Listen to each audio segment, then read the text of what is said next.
દિવસભરના અગત્યના સમાચાર જુઓ દિવ્યાંગ ન્યૂઝના ટોપ ન્યૂઝમાં રોજ બપોરે 3 કલાકે અને રાતના 9 કલાકે.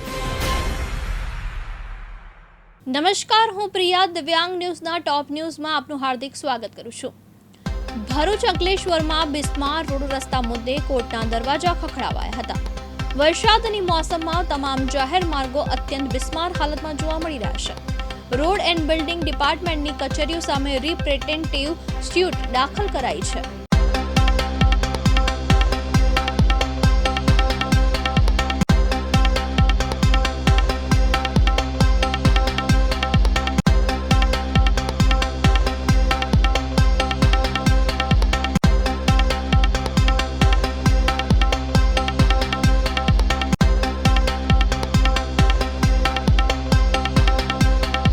હા, આઈ એમ એસવાય કાદરી એડવોકેટ. અંકલેશ્વર શહેર તાલુકાના અને ઇવન આખા ભરૂચ જિલ્લાના રસ્તાઓ એને મેન્ટેન કરવાની જવાબદારી રોડ્સ એન્ડ બિલ્ડિંગ ડિપાર્ટમેન્ટની છે. રિપેર થાય છે અને એક જ વરસાદમાં રસ્તાઓ બગડી જાય છે. કોઈ પેચઅપ વર્ક થતું નથી અને બગડે તો એ લેવલ પર કે લોકોના ટાયરો ફાટી જાય છે, ગાડીઓના અકસ્માતો થાય છે. સ્કૂલમાં લઈ જતા બાળકોની રિક્ષાઓ ખરાબ રસ્તાના કારણે ઓવરટર્ન થઈ જાય છે. એટલે આવું બધું ધ્યાન પણ ના અપાય. એટલે તંત્ર તર આટલું વિશાળ તંત્ર છે આરએનબીનું, સમગ્ર ગુજરાતનું, નાણાંની, મેનપાવરની, રિસોર્સિસની કોઈ કમી નથી. તે છતાં આરએનબી ડિપાર્ટમેન્ટ જાણે જાણતું જ નથી. એટલે ધે આર ઇન સ્લમ્બર. તો આ મેં પત્રો પણ લખ્યા હતા આરએનબી ડિપાર્ટમેન્ટના અધિકારીઓને વિવિધ જગ્યાએ કે થોડું તો ધ્યાન આપો, પેચઅપ વર્ક રાત્રે કરો. કે માણસ એવું નથી કહેતા કે એકદમ રસ્તા બટર જેવા હોવા જોઈએ, પણ સારી રીતે માણસ વાહન ચલાવી શકે, કોમ્યુટ કરી શકે એ લેવલના રસ્તાઓ તો હોવા જોઈએ ને. તો એ લેવલના રસ્તાઓ પર પણ એમનું કોઈ ધ્યાન નહીં.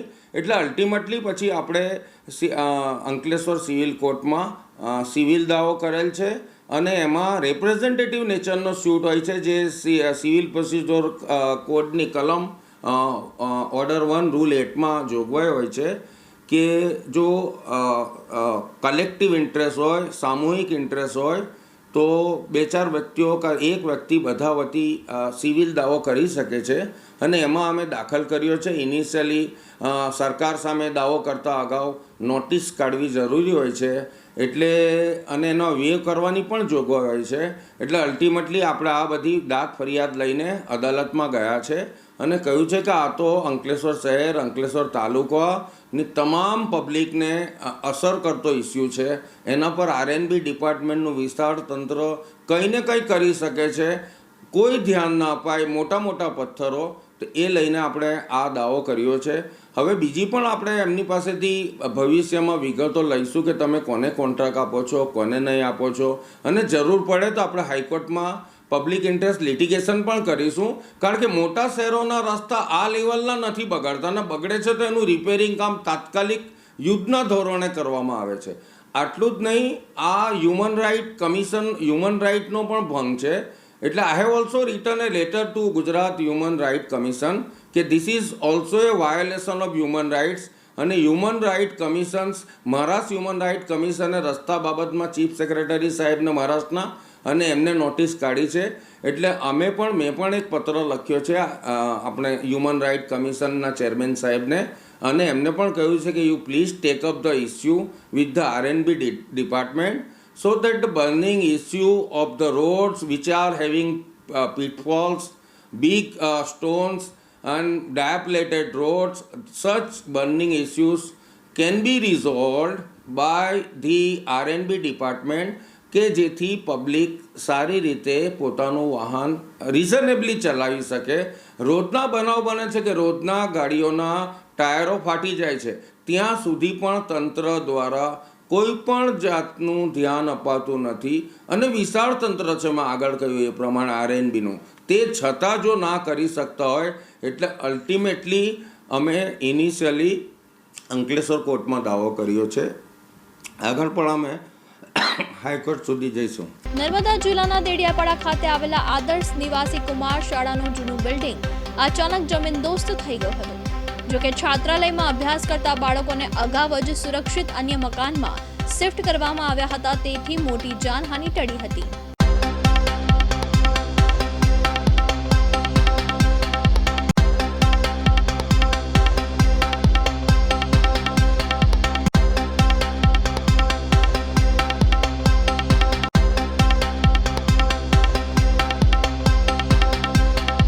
આજે ડેડિયાપાડા આદિજાતિ વિકાસ વિભાગ સંચાલિત આદર્શ નિવાસી શાળા કુમારનું જે છાત્રાલયનું બિલ્ડિંગ હતું તે આજે 30 થી 40% પડી ગયું છે. આ જ છાત્રાલયમાં 296 વિદ્યાર્થીઓ રહેતા હતા, અભ્યાસ કરતા હતા, પરંતુ અહીંના આચાર્ય અને એમના સ્ટાફની સૂચકતાને કારણે એ વિદ્યાર્થીઓને થોડા સમય પહેલા જ અહીંથી બાજુના એક મકાનમાં શિફ્ટ કરી દીધા, નહીં તો આજે ખૂબ મોટી જાનહાનિ થવાની હતી. અહીંના સ્ટાફ દ્વારા અનેકવાર સરકારોને રજૂઆત કરી છે કે આ ખંડેર બિલ્ડિંગ જે એક ભ્રષ્ટાચારનું પ્રતીક છે, આજે આ બિલ્ડિંગનું કામ 1992-93માં શરૂ થયેલું અને આટલા જ વર્ષમાં આ બીજી વાર ધરાશાય થઈ ગયું છે. અનેકવાર પત્રો લખ્યા છે નવી છાત્રાલય બાબતે, પણ આદિજાતિનું કરોડોનું બજેટ હોવા છતાં પણ આજે પણ છાત્રાલય નથી બનતું. આ તો સારું કે સ્ટાફની સમય સૂચકતાના લીધે આજે આ બાળકો બચી ગયા છે, નહીં તો આ જ બિલ્ડિંગમાં કપડાં સુકવવાથી લઈને તમામ પ્રવૃત્તિ બાળકોની ચાલતી હતી.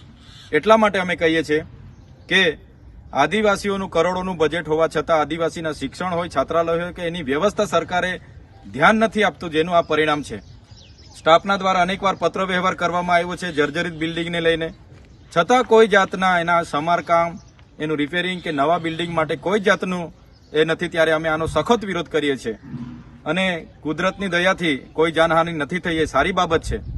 પણ આવા જ દરેક આદર્શ નિવાસી શાળાઓના બિલ્ડિંગો જર્જરિત હાલત છે. આ ભ્રષ્ટાચારના બિલ્ડિંગો તમે જોઈ શકો છો. આટલા વર્ષમાં આટલું કરોડોનું બિલ્ડિંગ તૂટી જાય તો ક્યાં સુધી એમાં ચોક્કસ અધિકારીઓ હોય, એના કોન્ટ્રાક્ટરો હોય કે અહીંના સ્થાનિક નેતાઓના ભ્રષ્ટાચારના લીધે આજના આદિવાસી બાળકોને આ ભોગવવું પડતું. એટલા માટે જ અમે કહીએ છીએ કે આજે જે પણ થયું છે એ ગંભીર બેદરકારીનો નમૂનો છે. એમાં અહીંના સ્ટાફની સમય સૂચકતાના કારણે બાળકો બચી ગયા છે, પણ સરકારે એની તાત્કાલિક ધોરણે નવું બિલ્ડિંગ બનાવવા માટેની મંજૂરી આપવી જોઈએ અને નવું બિલ્ડિંગની મંજૂરી આપીને એનું નવું બિલ્ડિંગ બનાવવું જોઈએ અને આને તાત્કાલિક ધોરણ તોડી પાડવું જોઈએ, એવી અમે માંગ કરીએ છીએ. આદિજાતિ વિકાસ વિભાગે 1992-93 આ બાંધકામની શરૂઆત કરી હતી. આ 4 માળના બિલ્ડિંગની આ કોલમની હાલત, આ કોલમમાં ક્યાંય ભરાઈ નથી. આખા ઈંટ પર આ 4 માળનું બિલ્ડિંગ ઊભું છે. આ સ્લેબમાં ક્યાંય તમને સળિયા મળશે નહીં. આ સ્લેબમાં પેલા તમને એકદમ 8-12 સળિયા છે, એના પર આખું બિલ્ડિંગ હતું. જોઈ લો તમે. આખો આદિજાતિ વિકાસ વિભાગ અને સ્ટેટ માર્ગ મકાન વિભાગની આ ભ્રષ્ટાચારના લીધે આજે અમારા 296 બાળકોનો જીવ જોખમમાં હતો. એ તો સમય સૂચકતા અહીંના આચાર્ય એમના સ્ટાફની છે, એમને અભિનંદન આપીએ કે એમના સમય સૂચકતાથી આ લોકોને બહાર કાઢ્યા અને બિલ્ડિંગ ધરાશાય થઈ ગયું.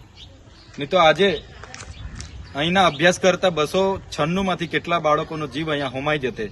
એટલા માટે અનેકવાર આ સ્ટાફે પત્ર પણ વ્યવહાર કર્યો, છતાં માર્ગ મકાન વિભાગ ક્યારેય ઇન્સ્પેક્શન કરવા નથી આવ્યું કે ક્યારે મદદનીશ કમિશનર અહીંયા નથી આવતા કે ક્યારે કોઈ સમાજ કલ્યાણ અધિકારી. એટલે આ ઘોર બેદરકારી છે. આવી જ રીતના ગુજરાતના આદિજાતિ વિસ્તારોમાં અનેક આદર્શ નિવાસી શાળાઓના બિલ્ડિંગો માત્ર ને માત્ર પૈસા અને ભ્રષ્ટાચાર કરવા માટે બનાવ્યા છે. ત્યારે તાત્કાલિક ધોરણ આવનાર દિવસોમાં અમારા અહીંના વિદ્યાર્થીઓ માટે બિલ્ડિંગ બને, રસોડું બને, એ અમારી માંગ છે. અગર આમ નહીં થશે તો ચોક્કસપણે આવનાર દિવસોમાં અમે સરકાર સામે જે પણ આંદોલનો કરવા પડશે તે કરીશું. અમે આચાર્ય શ્રી શંકરભાઈ વસાવા આદર્શ નિવાસી શાળા કુમાર ડેડિયાપાડાના એ શાળાની હોસ્ટેલ બિલ્ડિંગ જર્જરિત હાલતમાં હતી અને એમાં બાળકોને રહેવા માટેની છે ને સગવડ અમે છે ને પહેલેથી જ બંધ કરી દીધેલી હતી. એટલે બાળકોને બીજી જગ્યાએ વૈકલ્પિક વ્યવસ્થા કરેલી હતી અને હાલમાં એ બિલ્ડિંગ બંધ હાલતમાં હતું અને એ બિલ્ડિંગને છે ને પાડી નાખવા માટે છે ને કાર્યવાહી કરવામાં આવેલી જ હતી, પરંતુ આગળની હજુ કાર્યવાહી પૂર્ણ થઈ નહીં તે પહેલા છે ને આ બિલ્ડિંગનો એક બાજુનો ભાગ ધરાશાયી થઈ ગયો છે. બરાબર, એટલે આખી બિલ્ડિંગ હવે પાડી નાખવાની જરૂરિયાત છે, નવી બિલ્ડિંગ બનાવવાની તાતી જરૂરિયાત છે. એટલે બાળકો ન હોવાથી કોઈ જાનહાનિ થયેલ નથી. કેટલા બાળકો અભ્યાસ કરે? 296 બાળકો અભ્યાસ કરે છે. રાજકોટમાં આવેલા ધોરાજી ફરેની રોડ ઉપર સફુરા નદીના વહેણમાં મગર આવી ચડતા સ્થાનિકોમાં ભય ફેલાયો હતો. રાત્રે ફરણીની રોડ ઉપર આવેલા સફુરા નદીના વહેણમાં મગર કાંઠે આવી ચડતા સ્થાનિકોએ હિંમત કરી મગરને પકડી પાડ્યો હતો.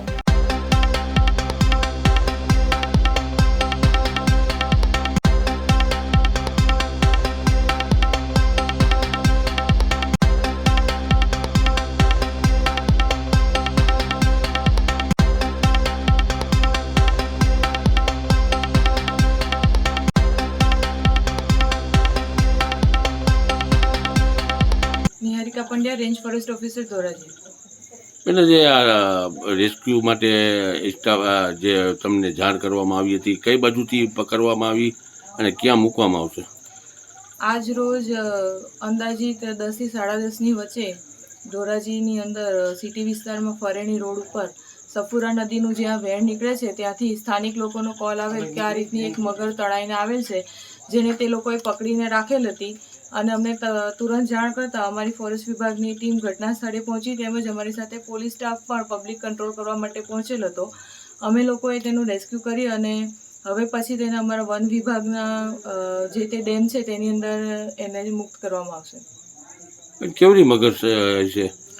મગર અપુખ્ત વયની હોય તેવું અત્યારે પ્રાથમિક દ્રષ્ટિએ દેખાય છે. પંચમહાલ જિલ્લાના ગોધરા ખાતે મુખ્ય માર્ગ પર રખડતા ઢોરનો ત્રાસ જોવા મળી રહ્યો છે. રખડતા ઢોરને લીધે ટ્રાફિક જામની સમસ્યા સર્જાઈ રહી છે.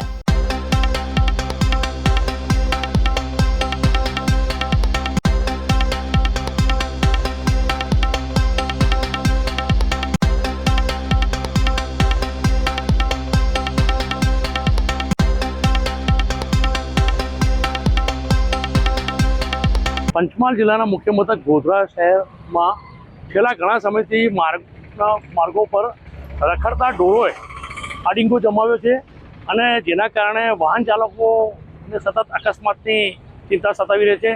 ઘણીવાર આ રખડતા પશુઓના કારણે નાના મોટા અકસ્માતો પણ થતા હોય છે. ગુજરાત નામદાર હાઈકોર્ટ દ્વારા માર્ગો પરથી રખડતા પશુઓ હટાવવા માટે ગુજરાતના તમામ પાલિકાને આમાં નિર્દેશ આપવામાં આવ્યા છે અને રાજ્ય સરકારની પણ ગાઈડલાઈન છે. તેમ છતાં કોણ જાણે કેમ ગોધરા નગરપાલિકા આ રખડતા પશુઓને માર્ગ પરથી હટાવવામાં સંપૂર્ણપણે નિષ્ફળ નીવડ્યું છે. હાલ તો ગોધરા શહેરમાં જ્યાં જો ત્યાં માર્ગની વચ્ચે જ રખડતા પશુઓ અડીંગો જમાવીને બેઠા છે અને જેના કારણે જાહેર જનતાની સલામતી અને સુરક્ષા સામે જોખમ ઊભું થયું છે. ત્યારે કોઈ નિર્દોષ વાહન ચાલક આ રખડતા પશુનો ભોગ બનીને પોતાનો જીવ ગુમાવે એના પહેલાં જાહેર જનતાની સલામતી અને સુરક્ષાને ધ્યાને લઈને અકસ્માતો નિવારવા માટે પાલિકા તંત્ર માર્ગો પરથી રખડતા પશુઓ હટાવે એ ખૂબ જરૂરી અને ઇચ્છનીય છે. બનાસકાંઠા જિલ્લામાં ભાદરવી પૂનમનો મેળો જામ્યો છે. માના દર્શન કરવા માઈ ભક્તો ઉમટ્યા છે.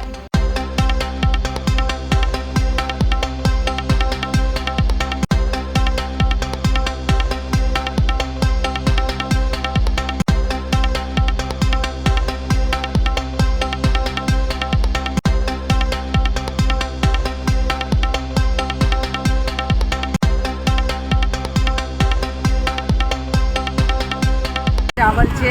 હું બોમ્બે રહું છું અને અહીંયા કુદરડાથી ચાલીને આવું છું. પહેલાં 5 વર્ષ આવી, મને બહુ શ્રદ્ધા હતી. મારા બાપાને 12 વર્ષે બાબો આવ્યો એટલે હું અહીંયા ચાલીને આવું છું અને મને બહુ મજા આવે. મને બહુ શ્રદ્ધા હતી અને મને જરાય થાક નથી લાગ્યો.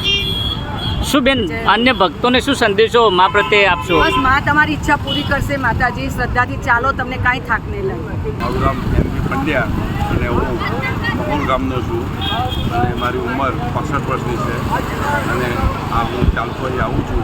મા અંબામાં મારું સિદ્ધ કરે એવી હું પ્રાર્થના કરું છે.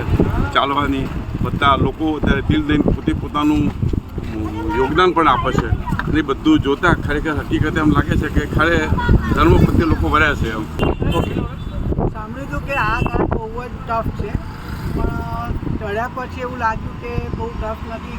કદાચ માતાજીની જે શ્રદ્ધા છે મારી એનું કદાચ પરિણામ હશે. આ માતાજીના આશીર્વાદથી કદાચ આ ચડી શકતું નથી. કેટલા કિલોમીટરથી ચાલીને આવો છો? અમે લગભગ 60 કિલોમીટર હતું. અત્યારે અમારે 12 કિલોમીટર બાકી રહ્યું છે. લગભગ કેવી શ્રદ્ધા છે માતાજીમાં? કેવી શ્રદ્ધા છે? ખૂબ શ્રદ્ધા છે. પહેલેથી મને શ્રદ્ધા છે. અને મારા પપ્પા જે છે એ હું બોમ્બે, મારું જન્મસ્થળ બોમ્બે છે, મારી સાસરી અહીંયા છે, પણ મારા પપ્પા વર્ષોથી નવરાત્રિનું ફંક્શન અમારી કોલોનીમાં કરતા અને ત્યાંથી નાનપણથી મને શ્રદ્ધા છે માતાજીની અને રહેશે અને મારા અડગ મનના માનવીને પહાડ નથી નડતો, પરંતુ જે ભાદરવા મહિનામાં જે અંબાજી મંદિરમાં જે મહામેળો ચાલી રહ્યો છે, આ મહામેળામાં લાખો લોકો જે માતાજીના સાનિધ્યમાં પગપાળા કરી આવી રહ્યા છે. પરંતુ આ જે ત્રિશુળીયો ઘાટ છે કે આ ત્રિશુળિયા ઘાટમાં જે વાહનો હોય છે, આ વાહનો ત્રિશુળિયો ઘાટ પાર કરતાં હાંફી જાય છે. પરંતુ એ જે પદયાત્રિકો છે જે માતાના પ્રત્યે જે પ્રેમ હોય છે, આ પ્રેમ અને લાગણી લઈને આ ત્રિશુળિયા ઘાટને આરો પાર કરી નાખે છે. એટલે કહી શકાય કે અડગ મનના માનવીને પહાડ પણ નડતો નથી. જો માનવીની બુદ્ધિ જો મક્કમ હોય તો ગમે તેવું કામ હોય, ગમે તેવો પર્વત હોય, આ પર્વતને પાર કરીને તે એમાંથી પાણી પણ કાઢી શકે તેવી તાકાત આ માનવીમાં છે. તે જ એનું આ સીધું ઉદાહરણ આ પદયાત્રિકો છે જે હજારો કિલોમીટર કાઢીને માતાજીના સાનિધ્યમાં ચાલતા આવતા હોય છે. રસ્તામાં વહીવટીતંત્ર દ્વારા અનેક સેવાકીય કેમ્પો કરવામાં આવી રહ્યા છે અને ખાસ કરીને જે ચાંપતો પોલીસ બંદોબસ્ત પણ ખડકી દેવામાં આવ્યો છે. પરંતુ પ્રશ્ન એ છે કે આ જે ત્રિશુળીયો ઘાટ છે, આ ત્રિશુળીયા ઘાટને પાર કરવા માટે અડગ મનના માનવીને આ પહાડ નડતો નથી. જેનું મન મક્કમ હોય છે, જે માતાજી પ્રત્યે જે પ્રેમ છે, ભાવના છે, જે શ્રદ્ધા છે, આ શ્રદ્ધા આ જે પહાડને છે, આ પહાડને ડોલાવે છે. દિનેશ ઠાકોર, દિવ્યાંગ ન્યૂઝ, બનાસકાંઠા. બનાસકાંઠામાં મા અંબાના ભક્તોએ ત્રિશુળિયા ઘાટને પણ થકાવ્યો છે. દૂર દૂરથી પગપાળા ચાલી માના સાનિધ્યમાં પદયાત્રીઓનો ઘસારો ત્રિશુળિયા ઘાટ પર જોવા મળ્યો છે.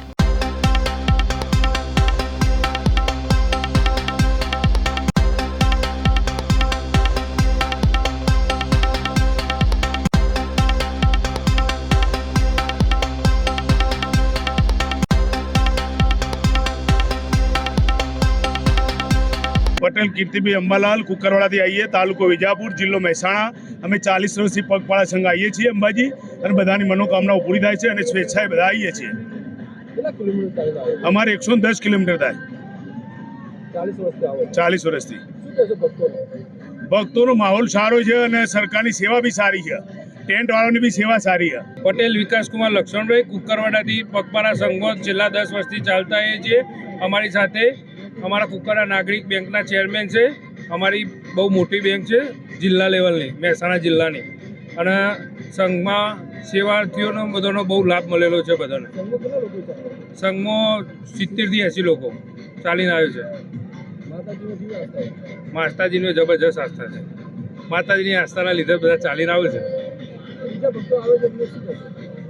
બોલ મારી અંબે, જય જય અંબે. ભાદરવીના મહામેળામાં હજારો ભક્તો માતાજીના ચરણ સ્પર્શ કરવા આવતા હોય છે અને પગપાળા યાત્રા કરી જે ત્રિશુળીયો ઘાટ છે, ત્રિશુળીયો ઘાટનો ચડાવ ચડતા હોય છે. આ ત્રિશુળીયો ઘાટનો ચડાવ હેમ પસાર થઈ ત્યારે રાહતનો અનુભવ મળે તેની આશા અને અભિલાષા થઈને જે ત્રિશુળિયા ઘાટ ઉપર જે ITI સેન્ટર છે, આ ટી સેન્ટર ઉપર ચારની ચુસ્કી મારી જે યાત્રાળુઓ છે અંબાજીના ચરણ સ્પર્શ કરવા નીકળી રહ્યા છે. લોકોને એક આશા અને અભિલાષા હોય છે કે જ્યારે ત્યારે પણ થાકનો અહેસાસ થાય ત્યારે એક ચારની ચુસ્કી મારે તો શરીરમાં તાજગી અને સ્ફૂર્તિ આવે છે. જેના ભાગરૂપે આ ITI સેન્ટર દ્વારા જે તમામ જે પગપાળા યાત્રાળુઓ છે, આ યાત્રાળુઓને પ્રસાદના ભાગરૂપે ચા આપવામાં આવે છે. આપ જોઈ રહ્યા છો કે એ જે સંઘો છે, જે સંઘો વિજાપુરથી ચાલીને અહીંયા આવી રહ્યા છે. આજ થાક ઉતારવા માટે ITI સેન્ટરનો જે ચા છે, ચાની ચુસ્કી મારી રહ્યા છે. અને ચાની ચુસ્કી માર્યા બાદ જે ભાવિક ભક્તો છે, ભાવિક ભક્તો ડાળમાં પસાર થઈ આનંદ અને લાગણીથી માના ચરણ સ્પર્શ કરવા આગળ વધી રહ્યા છે. દિનેશ ઠાકોર, દિવ્યાંગ ન્યૂઝ, બનાસકાંઠા. ગુજરાતના સૌથી મોટા ગણેશ વિસર્જનની તૈયારીઓ સુરતના હજીરામાં શરૂ કરાઈ હતી. હજીરા બોટ પોઈન્ટ ઓવારા ખાતે વિસર્જન માટેની તૈયારીઓ કરાઈ છે.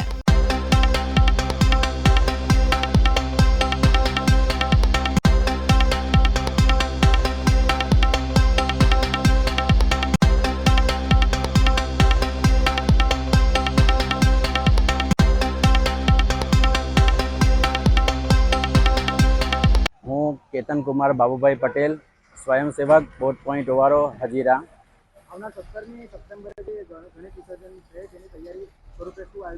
17 સપ્ટેમ્બરે જે ગણેશ પ્રતિમાનું વિસર્જન છે એ પેટે અમારા બોટ પોઈન્ટ ઓવારા હજીરા ખાતે જે રાધેકૃષ્ણ ગ્રુપ સંચાલિત છે એમાં ટોટલ 12 મહાકાય crane, 12 forklift, 9 special gas cutter અને ટોટલ 600 અમારા સ્વયંસેવકોની ફોજ અમે તૈયાર કરી છે.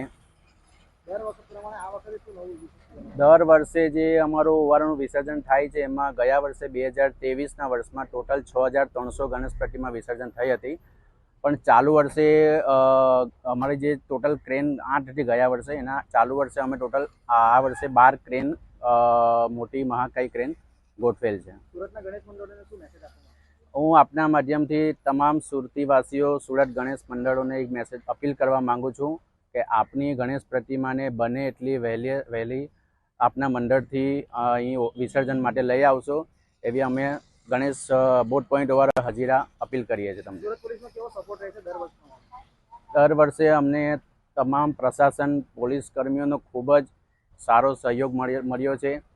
ચાલુ વર્ષે પણ ગણેશ મંડળોનું જે આગમનની તૈયારી કરતા હતા એ પહેલાં અમે બોટ પોઈન્ટ ઓવારા દ્વારા વિસર્જન માટેની કઈ રીતે ઝડપી થઈ શકે, ગત વર્ષે જે બપોરે 2 વાગ્યા સુધી થયું હતું એ ચાલુ વર્ષે અમે કરવા નથી માંગતા.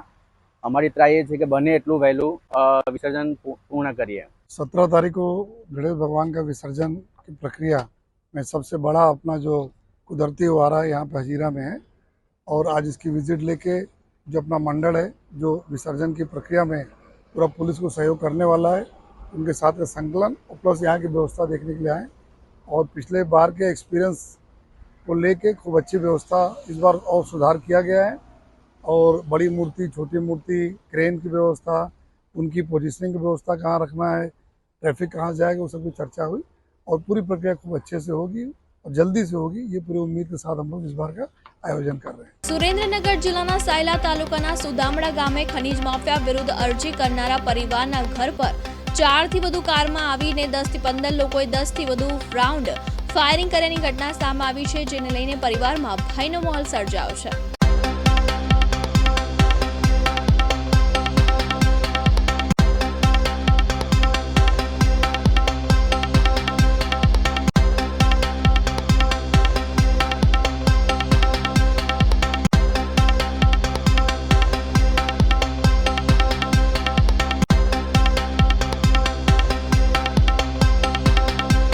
घर पर आज 14 થી 20 રાઉન્ડ ફાયરિંગ થયા છે અને ઓછામાં ઓછા 14 થી 15 માણસો હતા અને એક બોલેરો ગાડી, 2 સ્વિફ્ટ ગાડી અને એક અલ્ટો ગાડી હતી.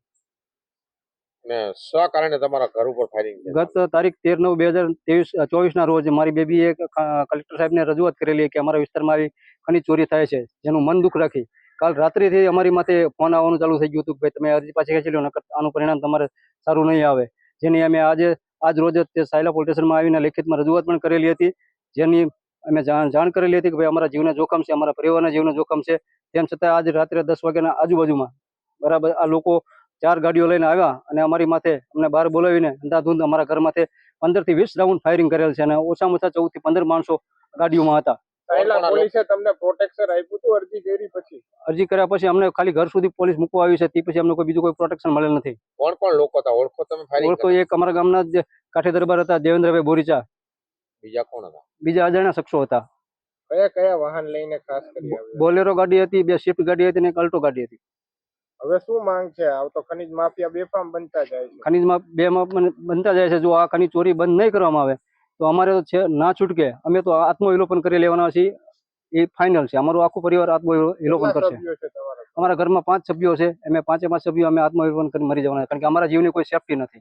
મારું નામ યાદવ કુમકુમબેન સોતાજભાઈ છે. 13/9/24 મેં કલેક્ટર સાહેબ શ્રીને રજૂઆત કરેલી હતી કે અમારા સુદામડા આજુબાજુના વિસ્તારમાં કાળા પથ્થરની ખનન ચાલુ રહ્યું છે, તે બાબતે ખનીજ માફિયા મારા પપ્પાને અમને ધમકીઓ આપતા હતા કે આ અરજી પાછી ખેંચી લે, નકર આનું પરિણામ સારું નહીં આવે. એ બાબતે અમે સાયલા પોલીસ સ્ટેશને અમે FIR દર્જ કરાવવા ગયા ત્યારે હતા દેવેન્દ્ર બોરીચા, પછી જયપાલ ડોડિયા, હામદ ભરવાડ, કેહુ ભરવાડ ને સુરેશ ખાંભલા. અમે ગયા હતા. એ રાતે અમે ઘરે આવ્યા પછી એ જ રાતે અમારા ઘરની બહાર અમે 15 થી 20 રાઉન્ડ ફાયરિંગ કર્યું હતું અને પછી તેમને ધમકી આપી કે મારા ઉપર એસિડ એટેક કરશે, અમને પ્રોટેક્શન નહીં મળે તો અમે આત્મવિલોપન કરશું. કેટલા જણા હતા? કેટલી ગાડીઓ? 3-4 ગાડીઓ હતી. 3-4 ગાડીઓ હતી ને એમાં ઘણા બેઠા હતા. દામડા ગામે એક સોતાજ યાદવ છે, એમના ઘર ઉપર, એમની ગાડી ઉપર 9 રાઉન્ડ ફાયર થયેલા છે. એમાં એમના પરિવારને કે એમના કોઈ સભ્યોને ઈજા નથી થયેલી. આ બનાવ છે એમનો હેતુ એવો છે કે એમના દીકરી દ્વારા 13/9/2024 ના રોજ એક કલેક્ટર કચેરી અને ભૂસ્તર શાસ્ત્રીને સુદામડાની અંદર કેટલાક લોકો ગેરકાયદેસર માઇનિંગ કરે છે એવી રજૂઆતવાળી અરજી કરેલી હતી અને એના અનુસંધાને જે એક ડેડુ ઉર્ફે દેવેન્દ્ર બોરીચા નામની વ્યક્તિ છે, એમણે એમને ટેલિફોનિક ધમકી આપેલી હતી અને એના અનુસંધાને આજે એમની અરજી પાછી ખેંચવાના ભાગરૂપે આ બનાવ બનેલો હોય એવું પ્રથમ દ્રષ્ટિએ જણાય આવે છે. અને અરજદાર દ્વારા જે કંઈ એમણે અરજી કરેલી હતી એ અરજી ભૂસ્તર શાસ્ત્રીને કરેલી હતી અને એ અરજીનું જે ખાર રાખી અને આ પ્રકારનો બનાવ બન્યો છે. હાલ સુરેન્દ્રનગર જિલ્લા પોલીસ દ્વારા LCB, SOG, DYSP Limbdi, CPI Limbdi અને સીપીઆઈ ચોટીલાની ટીમો બનાવી અને આરોપી જે પકડવાની તજવીજ ચાલુ છે અને કોમ્બિંગની પ્રક્રિયા ચાલુ છે. હાલ કેટલા તોમતદાર હોઈ શકે સાહેબ?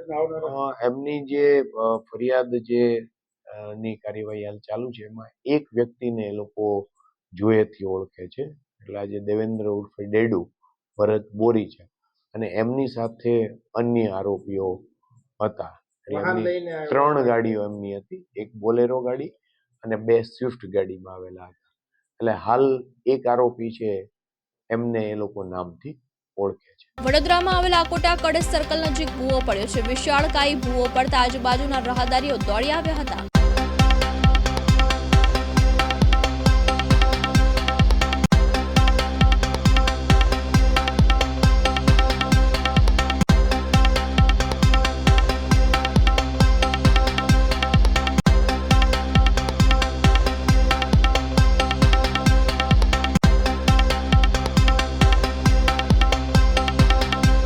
વડોદરામાં આવેલા અકોટા કડેસ સર્કલ નજીક ભૂવો પડ્યો છે. વિશાળકાય ભૂવો પડતા આજુબાજુના રાહદારીઓમાં દોડી આવ્યા છે. રાહદારી દ્વારા ભૂવાની આજુબાજુમાં બેરિકેડ ગોઠવવામાં આવ્યો છે. ભૂવા પડવાના કારણે ટ્રાફિક જામના દ્રશ્યો સર્જાયા છે. 15 થી 20 ફૂટ ઊંડો ભૂવો પડવાના કારણે રાહદારીઓને પડવાનો ભય સતાવી રહ્યો છે. રાજકોટ જિલ્લાના કોટડા સાંગની વેરાવળ શાપરમાં ખલેયાઓનો અનેરો ઉત્સાહ જોવા મળી રહ્યો છે. નવરાત્રી પર્વ નિમિત્તે બાળાઓની અવનવા રાસની તાલીમ શરૂ કરી હતી.